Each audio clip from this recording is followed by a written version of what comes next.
The human ship arrived late at the alien station. Lieutenant Jake Morrison walked through the metal door first. Behind him came Dr. Emma Collins and Sergeant Ben Hayes.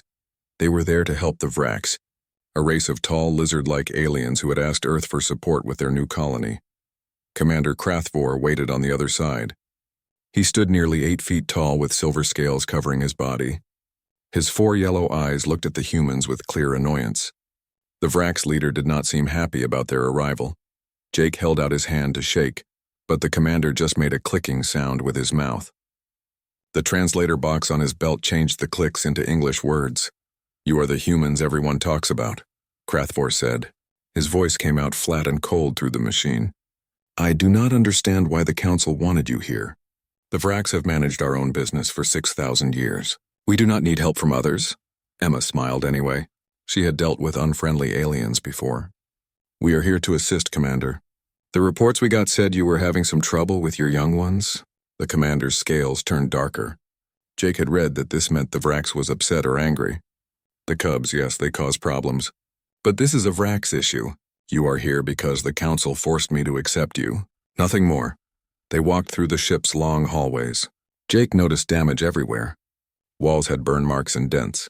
Metal barriers blocked off some areas. When he asked about it, Krathvor waved one of his clawed hands.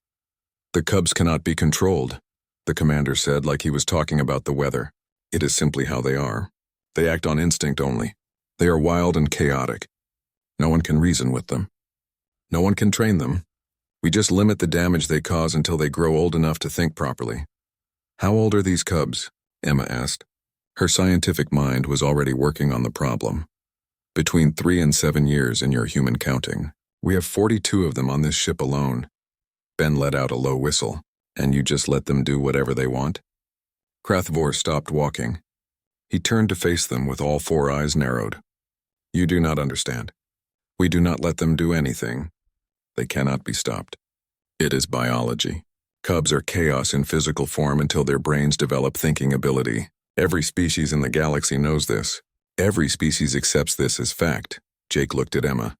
Something about how certain the commander sounded bothered him.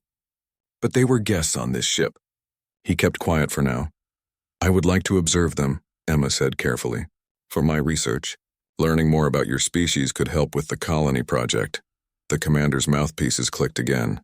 This time it sounded almost like laughing. "Very well. But stay far back. We are not responsible if you get hurt." The cubs recognize no authority. They respond to no orders or commands. They are basically animals at this stage of life.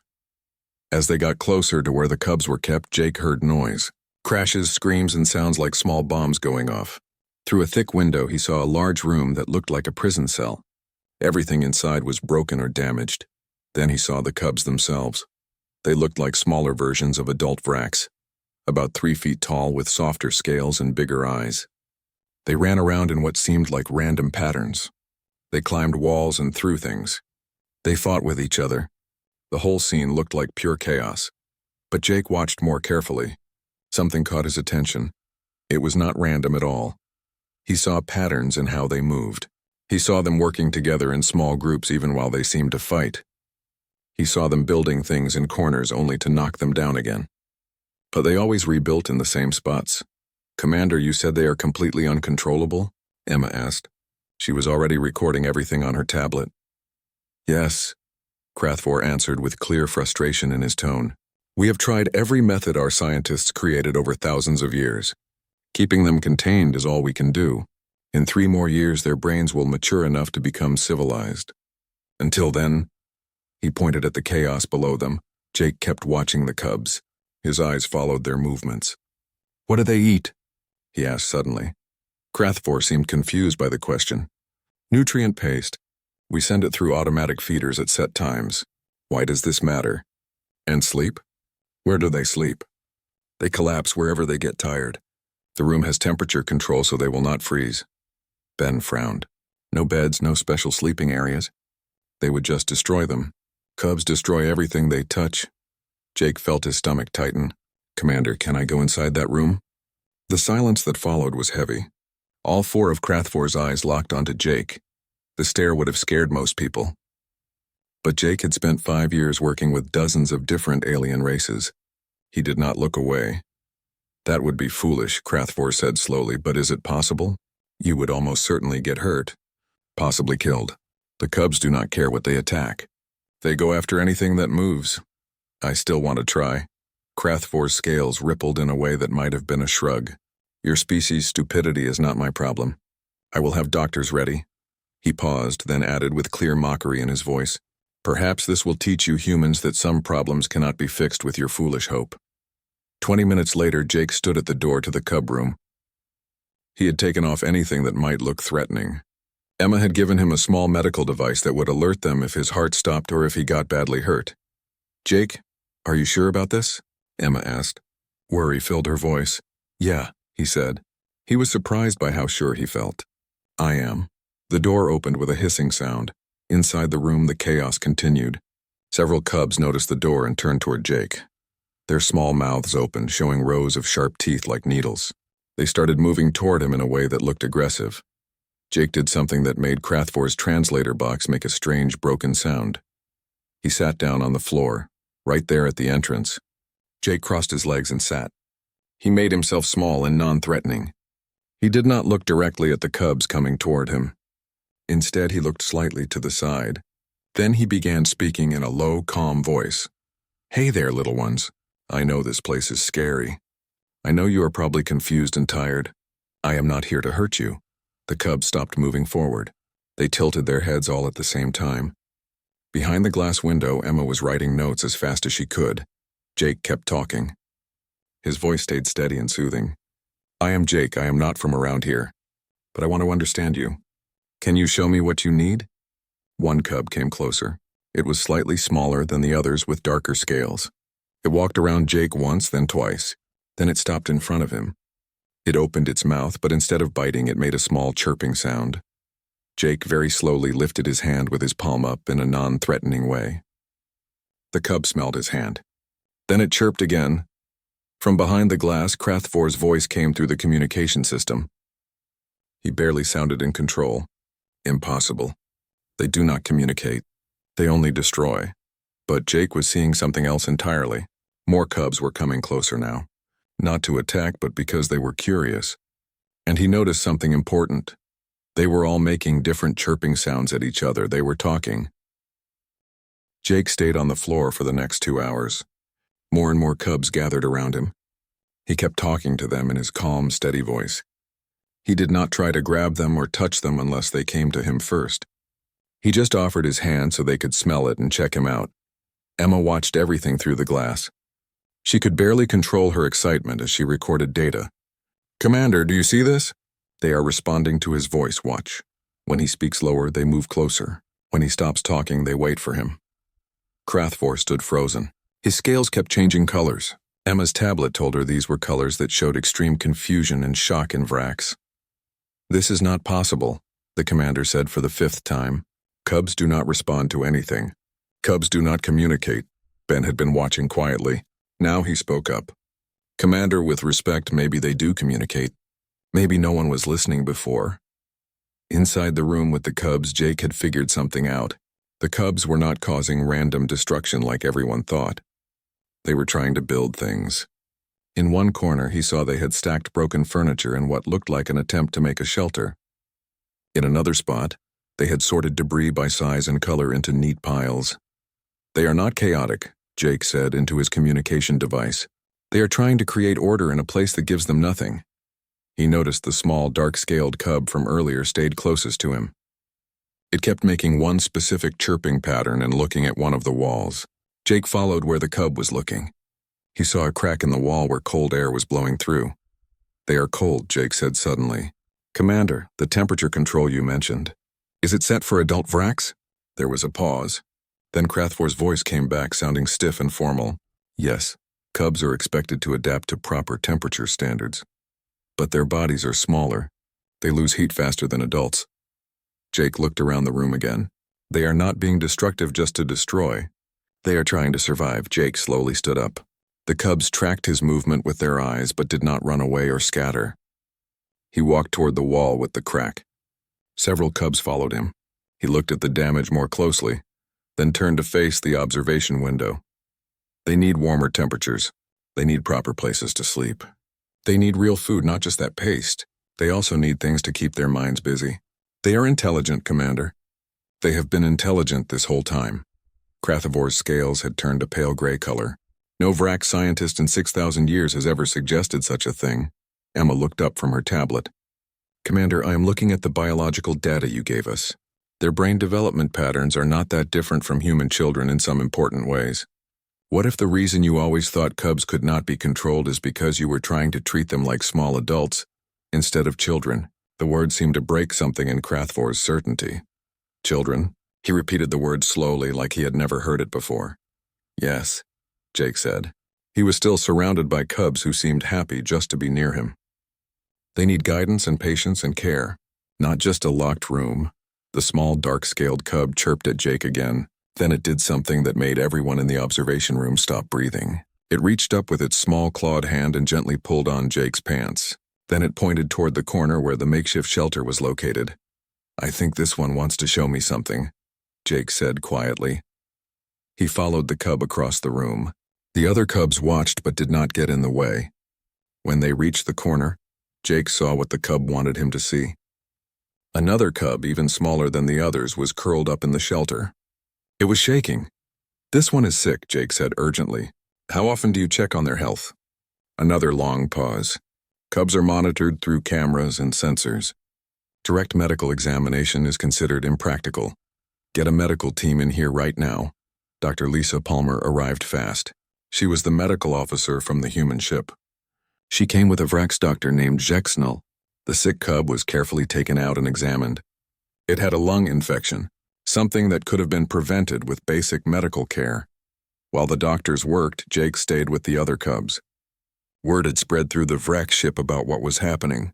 Several off-duty Vrax crew members had come to the observation windows to watch. Emma used this moment to talk to Krathvor directly. Commander, I would like to propose an experiment. With your permission, we would like to try changing how the cubs' environment is set up and how they are cared for. We would base it on human child development methods, but adapt it for Vrax biology. Krathvor stayed quiet for so long that Emma thought he might say no. When he finally spoke, his voice carried a weight that had not been there before. 6,000 years, he said quietly. For 6,000 years, we have believed cubs to be uncontrollable forces of nature. That locking them up was mercy. That waiting for them to mature was the only option we had. He turned to look at Emma. Are you telling me we have been wrong all this time? That we have been harming our own young? Emma chose her words with care. I am saying that every species develops differently. What works for one might not work for another. Maybe the Virax never needed the same approach humans developed because your social structures are different. But that does not mean cubs are fundamentally uncontrollable. It might just mean they need something different than what they have been given. Inside the room, Jake had started a simple game. He would tap out a rhythm on the floor with his hand. Then the cubs would try to copy it. They were interested in this game.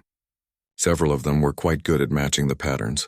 The small dark-scaled cub, whom Jake had started thinking of as Scout, seemed to pick up patterns faster than any of the others. Look at them, Ben said. Wonder filled his voice. They are learning.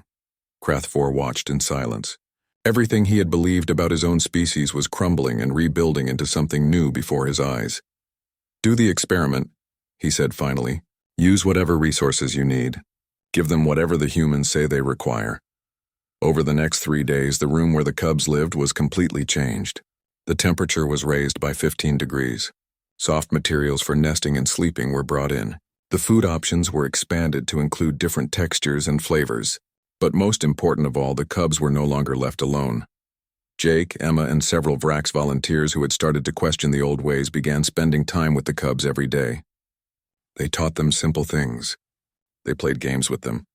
They showed them boundaries with patience instead of force or punishment. The change was remarkable and happened fast. The destructive behavior went down by 80% within just the first day. The cubs began organizing themselves into small groups. Older cubs helped younger ones. They responded to basic commands and requests, not because they were forced to, but because they wanted to please the adults who were finally treating them with kindness and respect. Scout became especially attached to Jake. The small cub followed him everywhere. Scout also seemed to translate Jake's intentions to the other cubs through their complex chirping language. Emma was working hard to document and understand this language.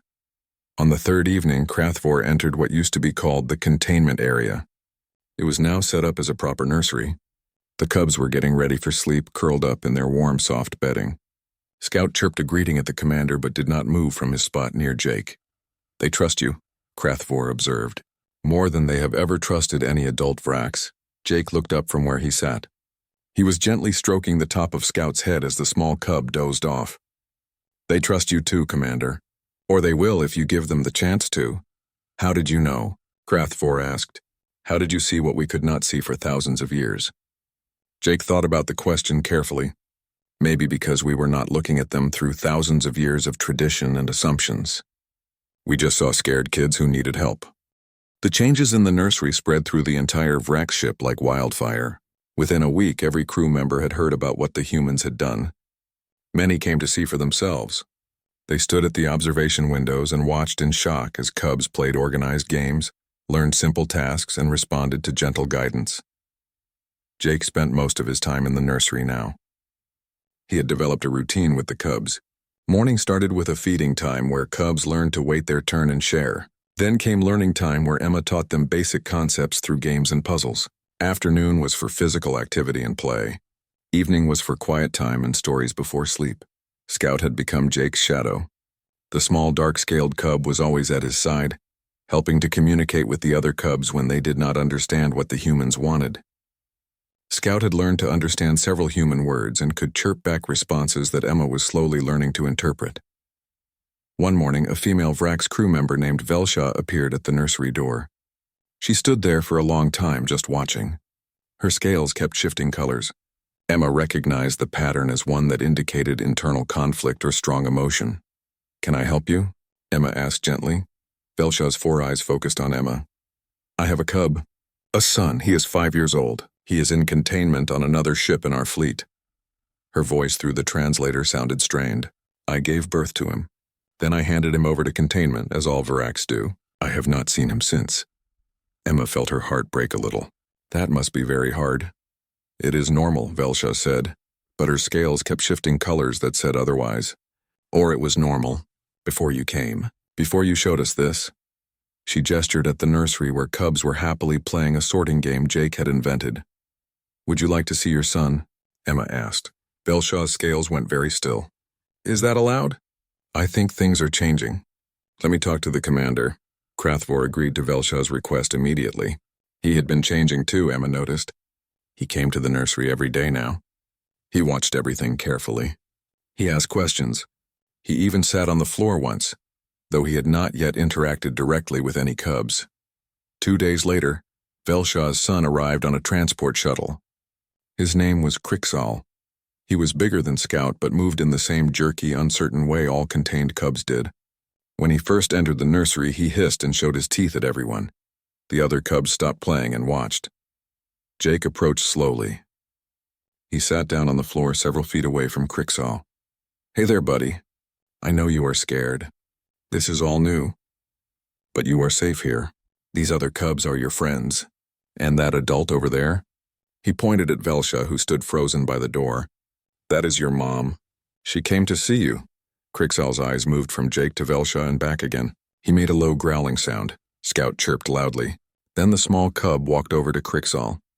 Scout was half Krixal's size, but he showed no fear. Scout chirped again in a long, complex pattern. The other cubs joined in, creating a chorus of chirps and whistles. Emma watched her tablet. "They are telling him it is safe. They are telling him about Jake and about me and about how things are different here." Slowly, Krixal's aggressive posture relaxed. He chirped back, asking questions. The other cubs answered. This went on for several minutes. Then Krixal looked at Velsha again. He took one step toward her. Then another. "Go to him," Jake said softly to Velsha. "Sit down. Make yourself smaller. Let him come to you." Velsha moved like she was in a dream. She walked into the nursery and sat down on the floor. Her large body folded in a way that made her seem less tall and threatening. Krixal approached his mother slowly. He circled her once, smelling her scent. Then he made a small, sad chirping sound. Velsha responded without thinking. She chirped back. It was rough and unpracticed, but it was communication. real communication between mother and child. Crixall climbed into his mother's lap and curled up there. Velcia wrapped her arms around him carefully like she was afraid he might break. Tears leaked from all four of her eyes. Every Vrax in the observation room stood in silence. They had just witnessed something that had not happened in their society for 6,000 years. A mother holding her child. Ben wiped at his own eyes. Well, there is no going back now. He was right. After that day, requests came flooding in from Vrax across the fleet. Parents wanted to see their cubs. They wanted to learn the new methods. They wanted to try to build relationships with children they had given up at birth. Emma and Jake found themselves training dozens of Vrax in basic childcare. It was strange and sometimes funny. These massive, intimidating aliens sat in classes learning how to play simple games and read picture books and sing lullabies in their clicking, chirping language. Krathvor attended every class. He took notes. He practiced the techniques on the nursery cubs, who quickly accepted him as one of their trusted adults. 2 weeks after that first breakthrough with Velcia, Krathvor made an announcement. He called a ship-wide meeting. Jake, Emma, and Ben attended, standing at the front with the commander. "I have made a decision," Krathvor said to his assembled crew. "We are going to restructure our entire approach to cubs, not just on this ship but across our whole society. The Council has agreed to make this a pilot program. We will be the first ship to fully implement human child-rearing methods adapted for Vrax." Murmurs spread through the crowd. Some sounded excited, others sounded worried or resistant. "I know this is difficult," Krathvor continued. "We are being asked to question something we have believed for millennia. But I have seen the results with my own eyes. Our cubs are not uncontrollable. They never were. They were neglected. They were treated as problems to be contained rather than children to be raised." He paused. His scales shifted to a color Emma had learned meant determination.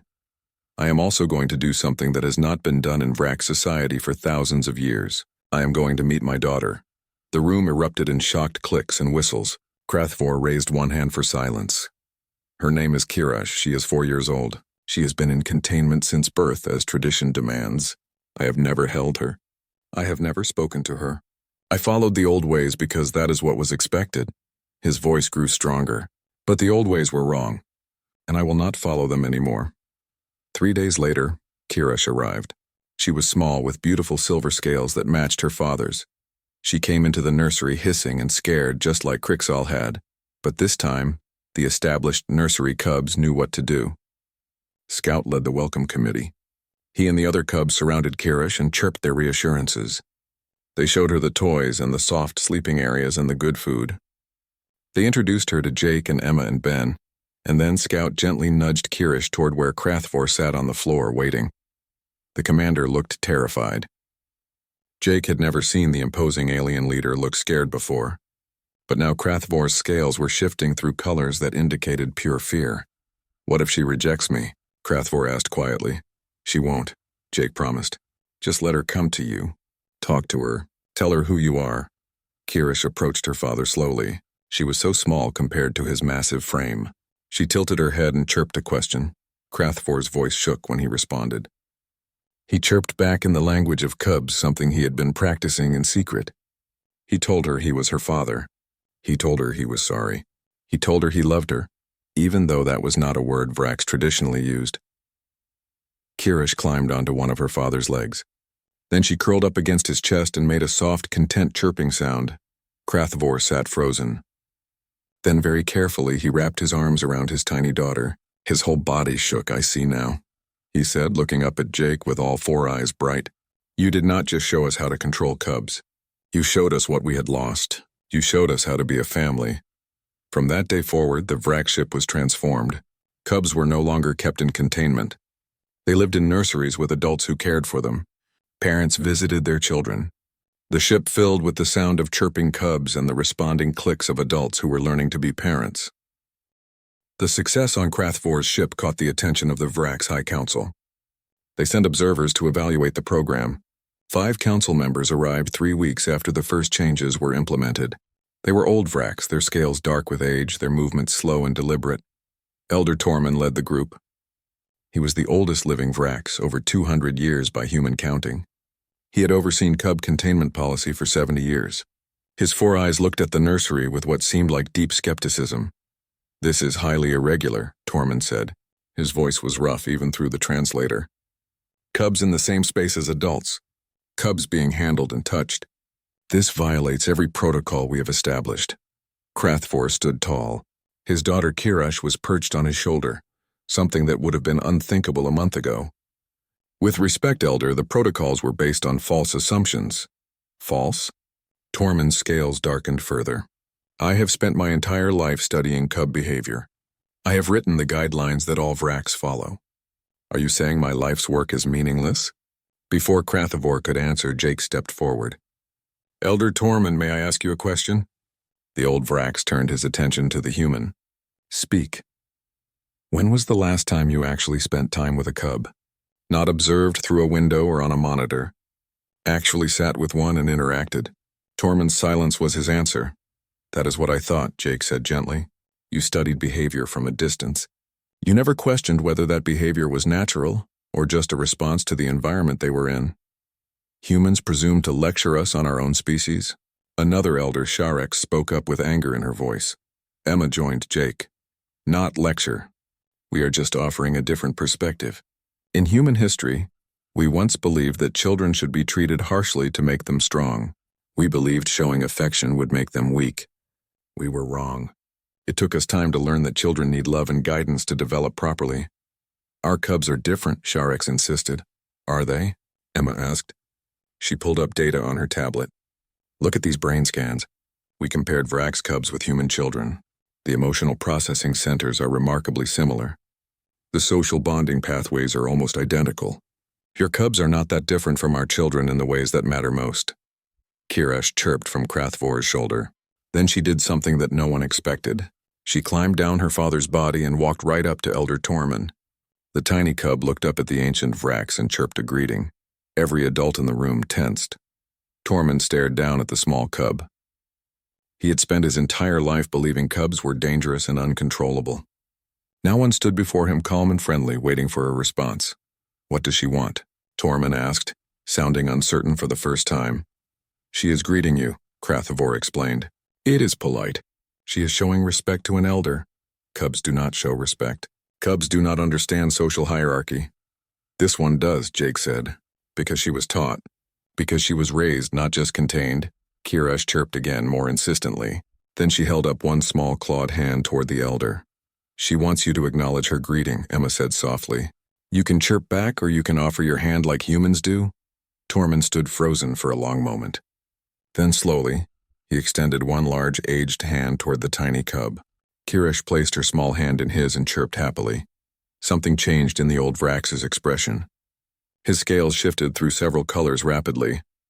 "I can feel her heartbeat," Tormund said quietly.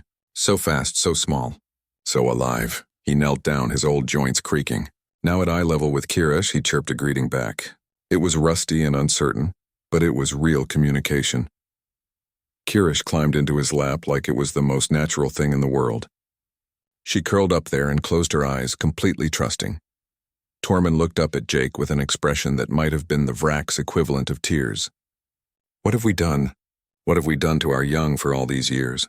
The other elders stood in stunned silence. Sharex approached the nursery entrance slowly. Inside, dozens of cubs were playing, learning, and interacting with adult Vrax volunteers. It looked nothing like the containment facilities she had authorized and maintained for decades. "How many?" she asked, her voice barely above a whisper. "How many cubs have we damaged with our ignorance?" "Millions," Krathvor said bluntly. "Over 6,000 years, millions of cubs raised in isolation and fear.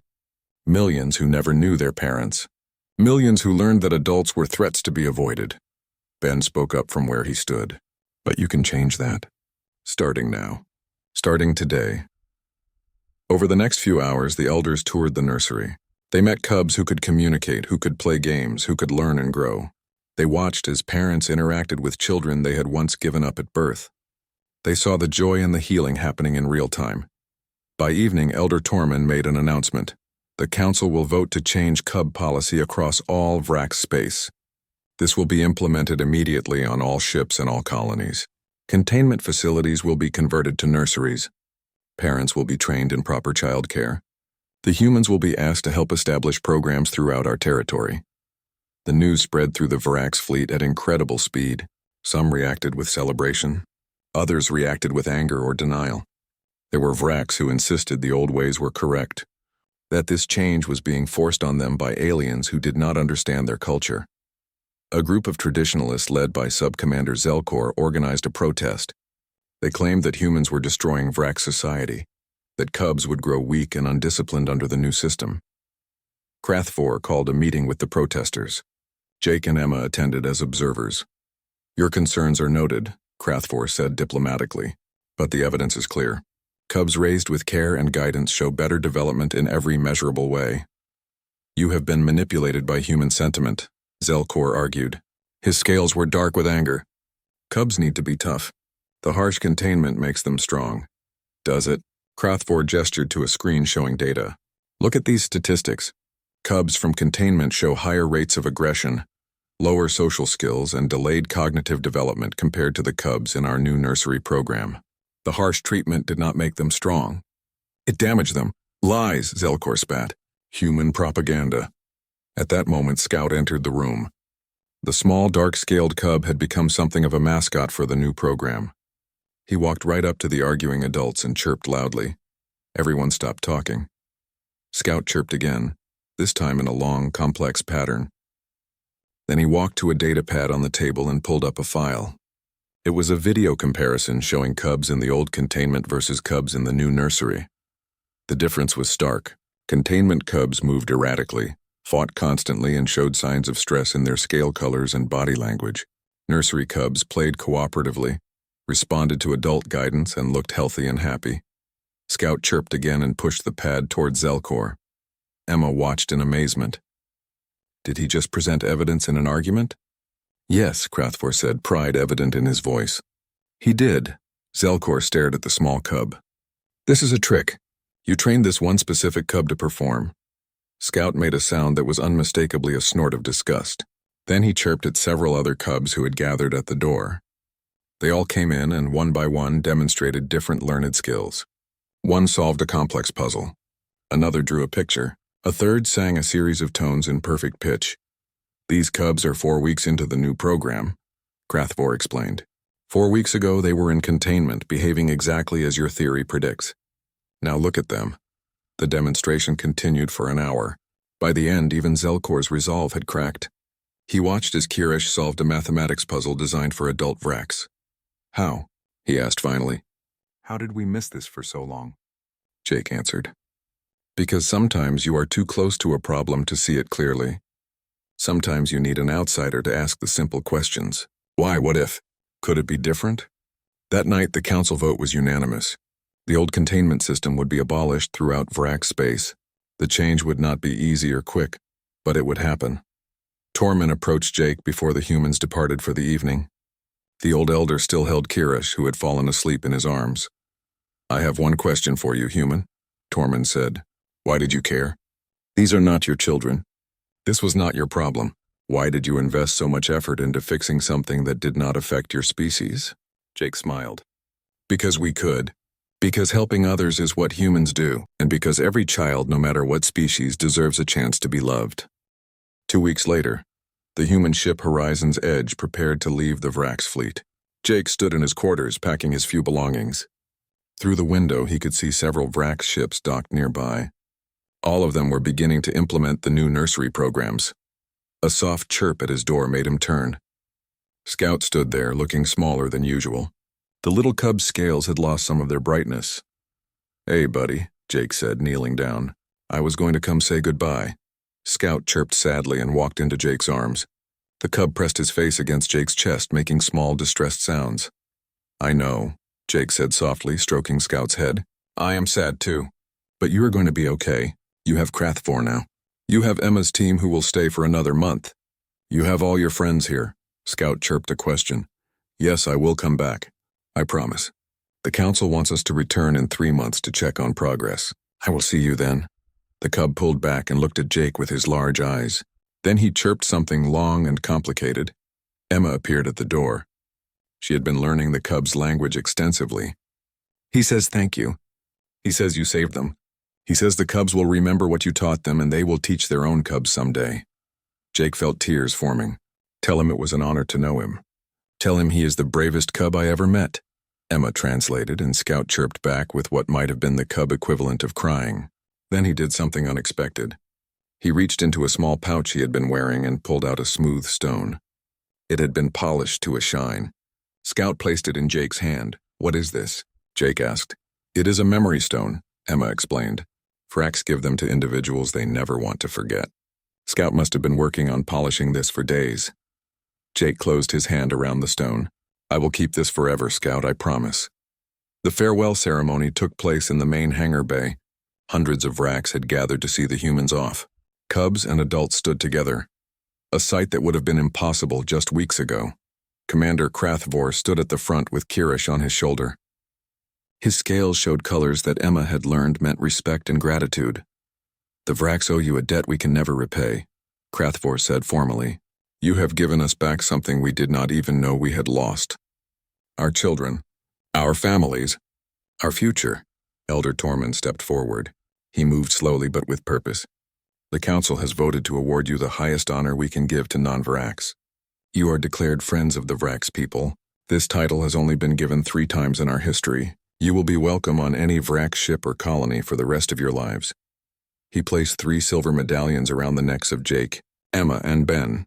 Each medallion was engraved with Vrac symbols. "What do they say?" Ben asked quietly. "The one who saw what we could not see," Krathvor translated. "The one who heard what we would not hear. The one who cared when we had forgotten how." Kirish chirped from her father's shoulder. Then she climbed down and walked to Jake. She held up a drawing she had made. It showed a human figure surrounded by small Vracs cubs. At the bottom, she had written symbols that Emma translated as, "Our Jake." Jake knelt down and hugged the small cub carefully. "You take care of your dad, okay? And keep learning and growing. I want to hear all about what you have accomplished when I come back." Kirish chirped her promise. As the humans walked toward their ship, every cub in the hangar began chirping together. It started soft but grew louder. Soon the adult Vracs joined in with their deeper clicking sounds. It created a symphony of voices, a song of gratitude and farewell. Scout stood at the front of the group of cubs. He chirped loudest of all, leading the song. Ben wiped his eyes as they boarded the ship. "Well, that is going to be hard to top in our careers." Emma laughed, though her eyes were wet too. "I am just glad we were there to help. Can you imagine if we had not convinced Krathvor to let Jake into that room? History would be different," Jake said quietly. "Millions of cubs would have continued suffering. The Vracs would have kept believing the lie they told themselves." The ship departed slowly. Through the windows they could see the Vracs still standing in the hangar, still chirping their song. It followed the human ship until they were out of range. 3 months passed quickly. Jake spent the time writing reports and training other human diplomats in the techniques they had used with the Vracs. The story had spread through human space. Jake had become something of a celebrity, though he was not comfortable with the attention. When the Horizon's Edge returned to Vrac space, Jake was shocked by what he saw. The fleet had grown. More ships had joined, and every single ship now had nursery facilities visible through their windows. Krathvor met them at the airlock again, but this time he was not alone. Kirish stood beside him, much bigger now and wearing a small uniform. "She insisted on wearing her cadet uniform to greet you," Krathvor explained with obvious pride. "She starts training next week. She wants to be a nursery coordinator when she grows up." "Already training?" Emma asked in surprise. "The new program has accelerated their development significantly," Krathvor explained as they walked. "Cubs who receive proper care, education, and affection mature faster and healthier. Kirish has the cognitive abilities of a 6-year-old now, though she is only 4.5. They entered what used to be the observation deck. Now it had been converted into a command center for the nursery program. Dozens of Vracs worked at stations coordinating care across the entire fleet. And there, sitting at a central console, was Scout. The little dark-scaled cub had grown. He was nearly 4 feet tall now, his scales darker and more defined. When he saw Jake, he let out a chirp of pure joy and ran across the room. Jake caught the young Vracs in a hug. "Scout, look at you. You are so big," Scout chirped rapidly, trying to tell Jake everything at once. Emma laughed and translated. "He says he has been helping train adult Vracs in cub language. He says he has taught 30 adults so far. He says he missed you every day. I missed you too, buddy, Jake said. Over the next week, Jake and his team toured multiple Virac ships. Everywhere they went, they saw the same transformation. Nurseries full of happy, healthy cubs, adults learning to be parents, families forming bonds that had been denied for thousands of years. But they also saw challenges. Some cubs who had spent years in containment struggled to adjust. Some adults could not let go of the old beliefs. There was still work to be done. On their last day, Elder Tormund invited them to a special ceremony. They were taken to a new facility that had been built on the Vrac's homeworld. It was a massive complex dedicated to child development research and training. "We are calling it the Morrison Center for Cub Development," Tormund announced, "named after the human who first showed us the truth." Jake was speechless. A building named after him on an alien planet. "We are also establishing a new field of study," Tormund continued. "Comparative child development across species. We want to learn from every race we encounter. We want to understand how different species raise their young so we can continue to improve." That evening, there was a celebration. Cubs and adults from across the fleet gathered. There was music and food and joy. Jake watched as families interacted, as parents played with their children. As cubs laughed and learned and grew, Scout found him standing alone on a balcony overlooking the celebration. "Pretty amazing, huh?" Jake said. Scout chirped agreement. Then he chirped something else, something long and thoughtful. Emma had followed them out. She translated. "He says that you gave the Vrac something more valuable than technology or weapons or trade agreements. You gave them their hearts back," Jake smiled. "We just showed them what was already there. They did the hard work themselves." As they watched the celebration below, Kirash joined them on the balcony. She climbed up to sit between Jake and Scout. She chirped softly, contentedly. "What did she say?" Jake asked. Emma smiled. "She said this is what home feels like." 5 years passed. The changes in Vrac society became permanent and widespread. The generation of cubs raised in the new system grew into young adults who were more socially connected, more emotionally intelligent, and more innovative than any previous generation of Vracs. They called themselves the first generation. They wore the title with pride. Scout grew into a respected leader in the child development field. He became the first Vrax to earn a degree in cross-species psychology. He split his time between research and visiting containment facilities on distant colonies, teaching the new methods to Vrax who had not yet heard about the changes. Kirash fulfilled her dream and became a nursery coordinator. She managed the largest nursery facility in Vrac space, caring for hundreds of cubs. She developed new teaching methods that were adopted across multiple species. Krathvor was promoted to Grand Admiral. He used his position to ensure that proper cub care remained a top priority in all Vrac's military and civilian operations. He wrote a book about his experiences called The Day We Learned to See Our Children. It became required. Reading in Vrac schools, the Vrax Council formally apologized to their entire population for the thousands of years of neglect and harm done to cubs. They established a memorial on the homeworld dedicated to the cubs who were lost to ignorance. It stood as a reminder to never forget the mistakes of the past.